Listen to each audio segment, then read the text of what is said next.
De l'extérieur, l'image des contemplatives paraît mystérieuse, insaisissable, à peine réelle.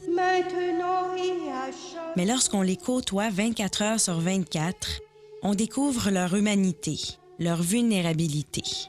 Des femmes, comme toutes les autres femmes. Jésus appelle pas au Carmel des extraterrestres, des êtres désincarnés, des êtres qui ne peuvent pas rire, qui ne peuvent pas se récréer, des êtres qui ont toujours... C'est pas ça que Jésus appelle.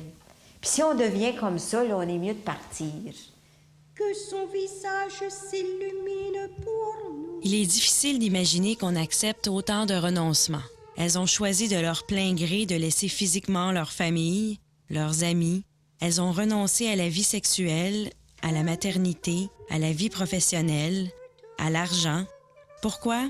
Parce que cette quête était plus forte qu'elles, ce qu'on nomme, en terminologie religieuse, l'appel. C'est ce qu'a vécu sœur Denise. Jusqu'à l'âge de 30 ans, elle avait un travail et une vie amoureuse. J'avais eu des amis, mais c'était pas...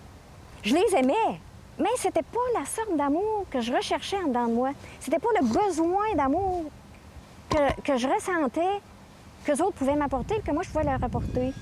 Preuve que l'appel est mystérieux, du jour au lendemain, sa vie a pris un virage radical. J'aimais beaucoup ma maison mobile. J'aimais beaucoup passer mes fins de semaine là. L'île, j'aimais beaucoup ça.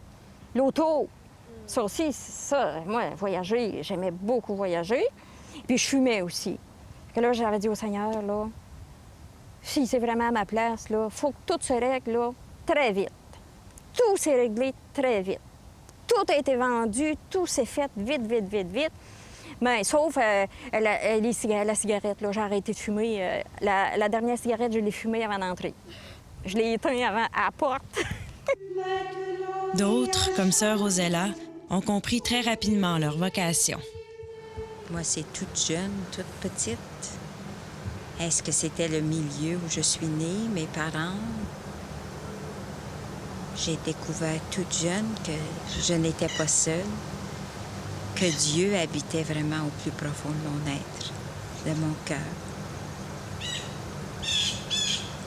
Puis je me rappelle, j'étais toute jeune, puis je me disais, quand je vais mourir, je vais le voir pour toujours, toujours. Je serai avec Dieu. Ça me dépassait, ça. C'était plus grand que moi. Que les peuples Seigneur Dieu te rendent grâce. Le pique-nique! Oui! Pour échapper à la routine, elles se permettent parfois quelques événements spéciaux.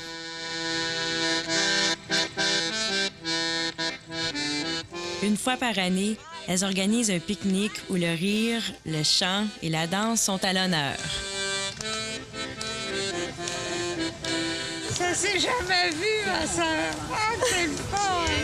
C'est bien si ça se Rosella, elle a le droit? Non, c'est chocolat. Moi, celui-là. La meurtrière est à la mode. C'est fille avec. Chantez dans la bohème, faria, faria, oh.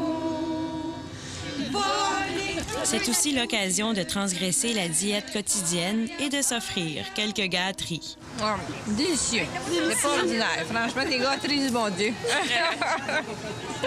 Hey, des vrais révoltes. C'est très bon. Garde-nous les mains.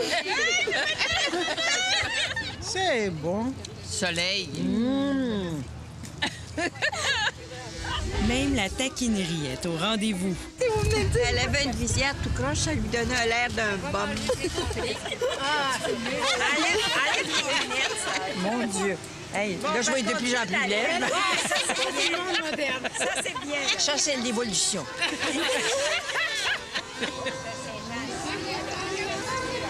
Mais après le pique-nique, c'est la routine qui reprend le dessus. J'ai retrouvé sœur Adrienne, une doyenne au Carmel. Elle a 71 ans d'expérience dans la fabrication des chapelets. Elle est encore vaillante à la tâche et presque aussi productive. Autrefois, dans mon jeune temps, je prenais une demi-heure, faire un beau chapelet. Puis là, ben, je prends ma prochaine. Fleur du Carmel, vigne fleurie. À 21 h, après la dernière prière, les sœurs se dirigent vers leur cellule. Elles remercient le Seigneur pour cette journée, un peu plus mouvementée.